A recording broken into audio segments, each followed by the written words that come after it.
మరొక వార్త చూసినట్టయితే నాగర్ కర్నూలు జిల్లా కల్వకుర్తి పట్టణంలోని తెలంగాణ తల్లి విగ్రహం ముందు ఈరోజు బీసీ సప్లాన్ సాధనా సమితి ఆధ్వర్యంలో అఖిలపక్షం ఆధ్వర్యంలో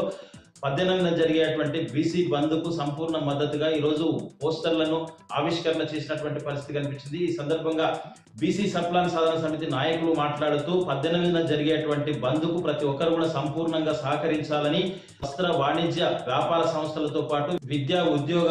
వ్యాపారాలతో పాటు ప్రతి కుల సంఘంతో పాటు అన్ని వర్గాల ప్రజలు కూడా 18న జరిగేటువంటి బీసీ బంద్ కు సహకరించాలని చెప్పేసి కూడా వాళ్ళు పిలుపునిచ్చినటువంటి పరిస్థితి కనిపించింది. మొత్తంగా రేపు రాబోయే రోజుల్లో బీసీలు ఎవరైతే